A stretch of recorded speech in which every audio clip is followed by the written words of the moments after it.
So hello everyone, welcome back in Hardoi वाला aspirant channel. आशा करता हूँ आप सभी लोग अच्छे होंगे और अपने आने वाले एग्जाम्स की तैयारी बहुत अच्छे से कर रहे होंगे। जैसा कि आपको पता है कि मैंने हिंदी की एक सीरीज शुरू की थी, उसमें 2 टॉपिक आपके कंप्लीट हो गए हैं। पहला तो वर्णमाला और दूसरा एक विराम चिन्ह। आज बारी है तीसरे टॉपिक की, जहाँ से बहुत सारे क्वेश्चन आते हैं। आज का टॉपिक हम लोग पढ़ने वाले हैं संधि। मोस्ट इम्पॉर्टेंट टॉपिक है। जो बच्चे लास्ट तक देखेंगे उनको कहीं से भी पेड क्लास लेने की ज़रूरत नहीं पड़ेगी, क्योंकि और टीचर भी पढ़ा रहे हैं यूट्यूब पे, जो कि आपको बहुत ही ज़्यादा टाइम में चीज़ें कवर करा रहे हैं। मैं यहाँ पे आपको बहुत ही मिनिमम टाइम में चीज़ों को कवर करा रहा हूँ। तो चलिए बिना किसी टाइम वेस्ट के शुरू करते हैं। आज का अपना मोस्ट इम्पॉर्टेंट सेशन टॉपिक है संधि। तो सबसे पहले आपको पता होना चाहिए कि संधि की परिभाषा क्या होती है। संधि का अर्थ होता है मेल। अगर हम इसका डेफिनेशन लें, दो निकटवर्ती वर्णों के परस्पर मेल से जो विकार उत्पन्न होता है, अर्थात जो चेंज आता है, उसे संधि कहते हैं। फॉर एग्जाम्पल, दो निकटवर्ती वर्ण कैसे हो गए? जैसे हम दो वर्णों को ले लें, आ और आ, दोनों को मिला के बन जाता है बड़ा आ। डिफिनीशन यहीं पे लाई करती है। दो निकटवर्ती वर्णों के परस्पर मेल से जो विकार उत्पन्न होता है उसी को कहते हैं संधि, यानी कि इस प्रोसेस को कहते हैं संधि। अब बात करते हैं अगले पॉइंट की कि संधि के भेद कितने होते हैं। तो संधि के कुल 3 भेद होते हैं: स्वर संधि, व्यंजन संधि और विसर्ग संधि। ये आप लोग याद रखिएगा। बात कर लेते हैं स्वर संधि की। तो डेफिनेशन जान लेते हैं स्वर संधि किसे कहते हैं, क्योंकि कई बार एग्जाम में आ जाता है कि जब दो स्वरों का परस्पर मेल होता है तो वहां पे कौन सी संधि होती है। स्वर संधि की बात करें तो दो स्वरों के मेल से जो विकार उत्पन्न होता है उसे स्वर संधि कहते हैं। यानी कि हर कंडीशन में दो स्वर ही आपस में मिलेंगे तो वहां पे स्वर संधि होगी। आप सभी को पता है कि स्वरों की संख्या भी टोटल 13 कर दी गई है, आ से लेके आ तक। अब हम बात करते हैं स्वर संधि के भेद। तो स्वर संधि के कुल 5 भेद होते हैं। कौन कौन से? दीर्घ संधि, गुण संधि, वृद्धि संधि, यड़ संधि और अयादि संधि। कई बार बच्चों को ये 5 के 5 नहीं याद रहते हैं, तो एक रीज़न होता है लैक ऑफ प्रैक्टिस, कि एक बार आप टॉपिक एक बार पढ़ते हो, सोचते हो हमें लर्न हो जाएगा, तो ऐसा नहीं है। आपको उसको मल्टीपल टाइम रिवाइज ज़रूर करना होता है। तो मैं एक ये ट्रिक आपको आज बताए दे रहा हूँ, इसके बाद से आप पहचानने में कभी भी छोटी सी भी भूल नहीं करोगे कि किस शब्द में कौन सी संधि है। दीर्घ संधि की बात करें तो उसमें हमेशा बड़ी मात्रा वाले शब्द आते हैं, जैसे कि आ, ई और ऊ। गुण स्वर संधि की बात करें तो उसमें हमेशा एक मात्रा वाले शब्द आते हैं, जिनके ऊपर आपको हमेशा एक मात्रा लगी हुई मिलेगी, ए और ओ। वृद्धि संधि की बात करें तो हमेशा 2 मात्रा वाले शब्द आपको मिलेंगे, ओ और ए। यड़ संधि की बात करें तो मोस्टली आपको 90% या और वा से पहले आधा अक्षर मिल जाएगा। फॉर एग्जाम्पल इत्यादि, यहाँ पे या से पहले आधा अक्षर आ गया तो तुरंत आपको लगा देना है यड़ संधि। अयादि संधि की बात करें तो वहाँ पे 3 अक्षर वाले शब्द ज़्यादा आते हैं, जैसे कि नयन हो गया, गायन हो गया, नाविक हो गया, ऐसे शब्द ज़्यादा आते हैं, पवन, ऐसे करके, जिनमें मात्राएं कम होती हैं। ठीक है, ये हो गई अयादि संधि। अब हम बात करते हैं, नियमों से पढ़ते हैं। सबसे पहला है हमारा भेद संधि का, दीर्घ संधि। तो बात कर लेते हैं दीर्घ संधि की। जैसा कि मैंने आपको बताया कि हमेशा इसमें कैसे शब्द आते हैं, बड़ा आ, बड़ी ई और बड़ा ऊ। कुछ शब्द हैं वो मैं आपको समझा देता हूँ, बाकी तो एग्जाम्पल हैं क्योंकि एग्जाम में आ चुके हैं।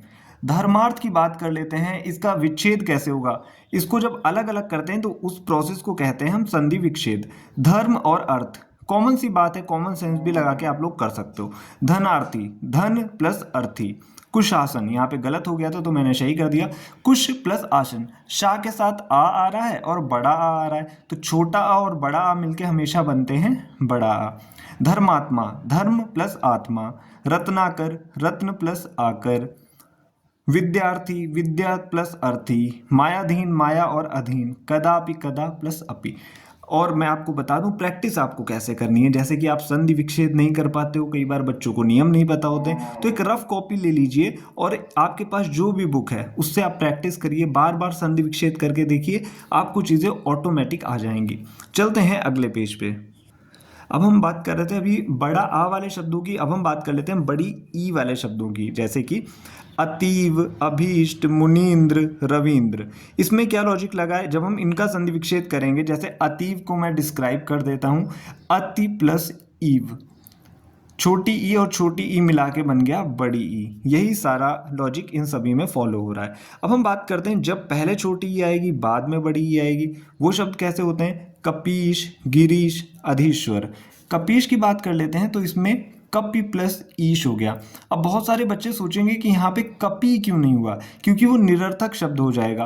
कपि एक सार्थक शब्द होता है। कपि का मतलब होता है वानर यानी बंदर, ईश का मतलब होता है भगवान, यानी दोनों ही सार्थक शब्दों में हमेशा संधि टूटती है। अब हम बात करते हैं जब दोनों बड़ी ई आएंगी, कैसे? रजनीश, महीश, नदीश और लक्ष्मीश। रजनीश का जब हम संधि विच्छेद करेंगे तो रजनी प्लस ईश, यानी कि रजनी की ईश, यानी कि रात्रि के देवता अर्थात चंद्रदेव। तो ये दोनों का संधि विच्छेद किया, यहाँ पे लास्ट में बड़ी ई आई है और यहाँ पे भी बड़ी ई, दोनों मिला के बन गई बड़ी ई। आपको इन नियमों पे ध्यान नहीं देना, ये तो मैं बेसिक के लिए बता रहा हूँ जिन बच्चों को बिल्कुल नहीं आता। बस आपको शब्द देख के उसका विच्छेद आना चाहिए और ये पता होना चाहिए कि इसमें संधि कौन सी है। मोस्टली मैंने आपको बता रखा, बड़ा आ, बड़ी ई और बड़ा ऊ देखने को मिल जाए तुरंत दीर्घ संधि आप लगा देना, एक लाइन की डेफिनेशन है। अब हम बात कर लेते हैं ऊ, जो ऊ कैसे बनता है। बात करते हैं ऊ की, तो वहां पे भी देखिए 3 कंडीशन लाई करती हैं। छोटा ऊ मिलेगा तब भी बड़ा ऊ ही बनेगा, बड़ा ऊ पहले छोटा ऊ बाद में तब भी बड़ा ऊ बनेगा, दोनों बड़ा ऊ मिलेंगे तभी भी बड़ा ऊ ही बनेगा। 4 शब्द हैं यहाँ पे, गुरुपदेश, भानुदय, विदुदय और सूक्ति। गुरुपदेश को मैंने डिस्क्राइब किया है, गुरु प्लस उपदेश। गुरु के साथ में छोटा ऊ है, यहाँ पे पहला ऊ है, तो दोनों मिलके बनाते हैं बड़ा ऊ। यहाँ पे बात करते हैं स्वयंभूदय, वधूत्सव, चमुत्तम। तो यहाँ पे वधूत्सव को मैंने डिस्क्राइब किया हुआ है वधु प्लस उत्सव, यानी बड़ा ऊ और छोटा ऊ मिला के बन गया बड़ा ऊ। यहाँ पे कौन कौन से शब्द हैं? वधूर्मी, भूर्ध्व, वधूर्मी मैंने 2 बार यहाँ पे दोबारा से डिस्क्राइब किया हुआ है। तो यहाँ पे आप देख सकते हो वधु प्लस ऊर्मी, दोनों बड़ा ऊ हैं, बड़ा ऊ ही बनेगा।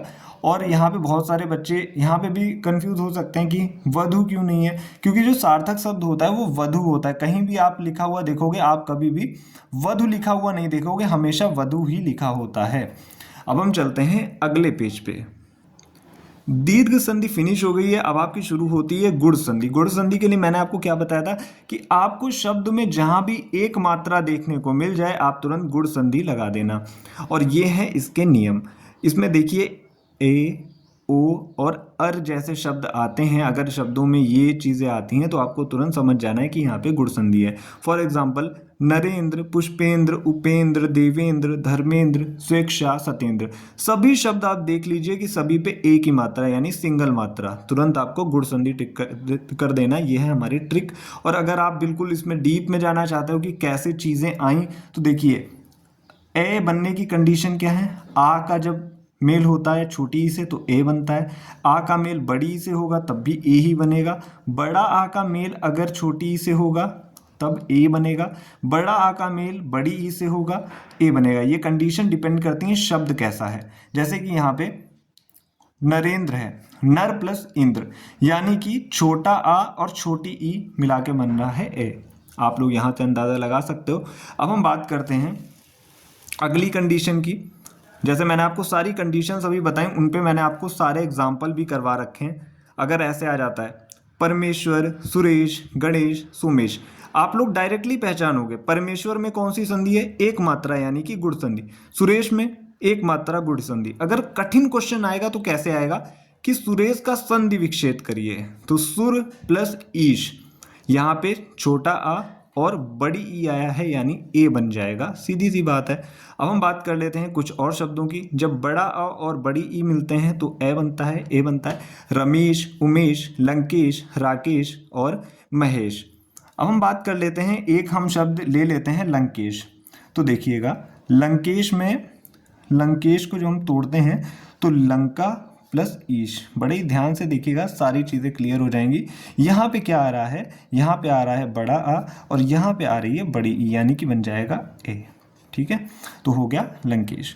राकेश वैसे ही राका प्लस ईश, महेश महा प्लस ईश, ऐसे करके। अब हम बात कर लेते हैं ओ की। ओ कैसे बनता है मैंने आपको बताया, आ और ऊ मिलेंगे तब भी ओ बनेगा। फॉर एग्जाम्पल ले लेते हैं नवोढ़ा, जलोर्मी, सूर्य ऊर्जा, महोत्सव, महोदय और महोष्ण, ऐसे एग्जाम्पल आते हैं। गुड़ स्वर संधि में बात करते हैं।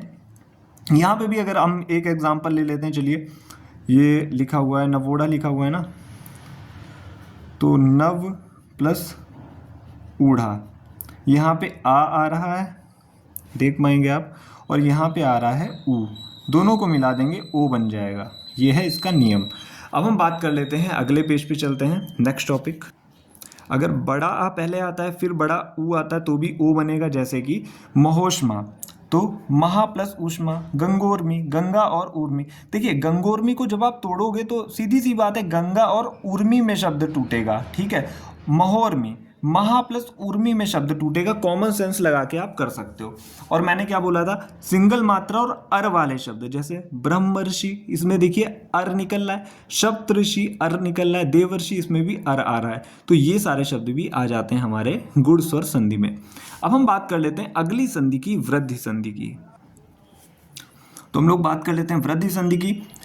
इस संधि में दो मात्रा वाले शब्द आते हैं, सीधी सी बात है, आपको कुछ नहीं करना, सारे शब्द आप देख लीजिए, डबल मात्रा, यहाँ पे भी दो है, यहाँ पे भी दो, जहाँ भी आप जो भी शब्द देखोगे दो मात्रा आ जाए तुरंत आपको लगा देना है वृद्धि संधि।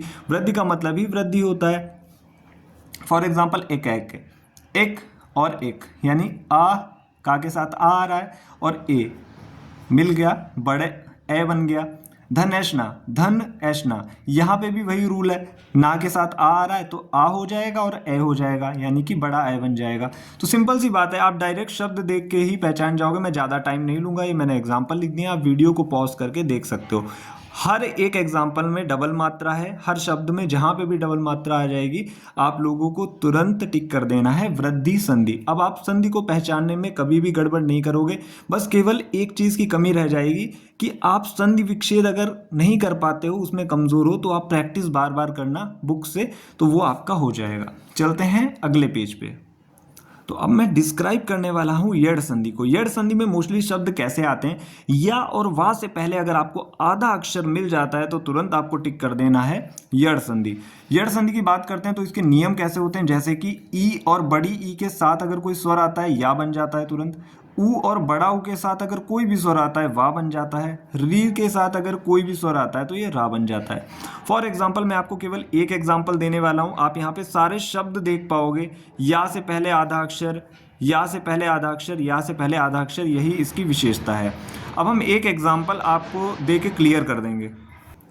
तो अत्यधिक का शब्द हम ले लेते हैं। अत्यधिक का संधि विच्छेद क्या होता है, अति प्लस अधिक। तो इसमें देखिए ई आ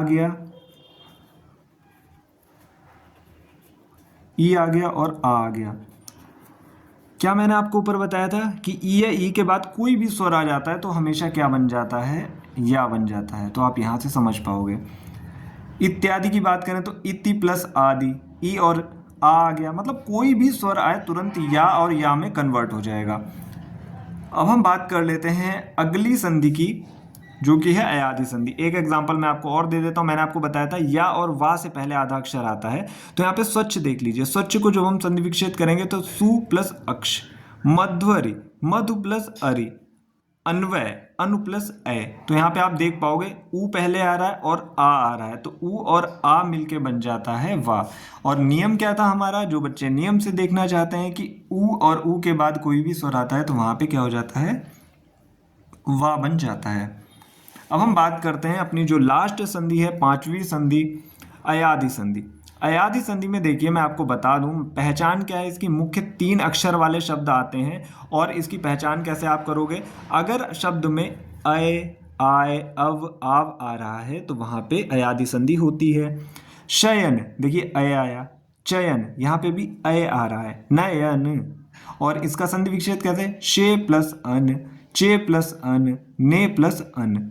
ठीक है। और नियम क्या काम करता है, यहाँ पे ए है ना, तो यहाँ पे देखिए ए और आ, ए बन गया मिलके। नायक, गायक, विधायक। मैंने बोला था इसमें मात्रा बहुत कम आपको देखने को मिलेंगी। नायक यानी कि नय प्लस अक, गायक गय प्लस अक, विधायक विधय प्लस अक, विधय प्लस अक। तो यहाँ पे आय आ रहा है, देख रहे होगे आप, नायक आय, गायक यहाँ पे भी आय, विधायक यहाँ पे भी आय आ रहा है। तो इसमें क्या नियम फॉलो हुआ है, इसमें अय प्लस आ तो मिल गया है आय। मतलब मिल के बन गया है आय। तो ये आप यहाँ से समझ पाओगे। भवन की बात कर लेते हैं। अय हो गया, आय हो गया, अब आव वाले शब्द अव।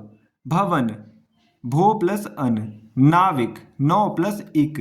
और यहाँ पे क्या हुआ, नियम मैंने आपको हमेशा बताया, जब आप तोड़ लोगे, तोड़ना सीख जाओगे तो आप लिखना भी सीख जाओगे।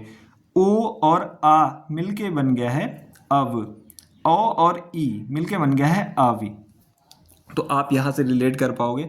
तो ये थी हमारी स्वर संधि पूरी समाप्त हो गई। मोस्टली क्वेश्चन यहाँ से देखने को मिल जाएंगे। अगले पार्ट में मैं आपको व्यंजन संधि पढ़ा दूंगा और विसर्ग संधि पढ़ा दूंगा। तो आपका पूरा संधि टॉपिक क्लियर हो जाएगा और आप पहचान भी पाओगे। अब हम चलते हैं, कुछ क्वेश्चंस को डिस्कस कर लेते हैं जो कि एग्जाम में आ चुके हैं। फिलहाल तो मैं आपको यहाँ पे कुछ ही क्वेश्चन करवाऊंगा, क्योंकि सारे क्वेश्चन इसमें व्यंजन संधि के भी उदाहरण हैं और विसर्ग संधि के भी उदाहरण हैं, तो शायद आप लोगों को समझ में ना आए। क्वेश्चन ऐसे आता है कि स्वर संधि के कितने भेद हैं, टोटल 5 भेद हैं, मैंने आपको बताया था। विद्यार्थी का सही संधि विच्छेद क्या है, विद्या प्लस अर्थी। और ये कौन सी संधि है, बड़ा आ रहा है ना, विद्यार्थी, तो आपको मैंने अभी बताया था दीर्घ स्वर संधि। तथापि में कौन सी संधि है, तथा प्लस अपि, तथापि बड़ा आ रहा है ना, बड़ा आ और आ मिलके बड़ा आ बनेगा, यूपी पुलिस कांस्टेबल में भी आ चुका है। तो ये क्या बन जाएगा, दीर्घ संधि का उदाहरण बन जाएगा। गीतांजलि, तो देखिए गीत प्लस अंजलि, यानी कि आ और आ रहा है, बड़ा आ बन जाएगा गीतांजलि। तो ये भी दीर्घ स्वर संधि का उदाहरण है। महौषध का संधि विच्छेद कीजिए। तो महौषध का संधि विच्छेद होता है महा और औषध। मैंने आपको बताया था डबल मात्रा जहां भी आपको देखने को मिल जाए तुरंत आपको क्या टिक करना है, वृद्धि संधि। आई होप आपको चीजें समझ में आई होंगी। और नीचे जैसे एक और उदाहरण है पवन। पवन किसका है, अयादि संधि का उदाहरण है, पो प्लस अन। तो आपको बाकी में जो क्वेश्चंस हैं वो लास्ट टॉपिक में, अगला टॉपिक जो आएगा पार्ट 2 उसमें करा दूंगा। आई होप आपको चीज़ें समझ में आई होंगी।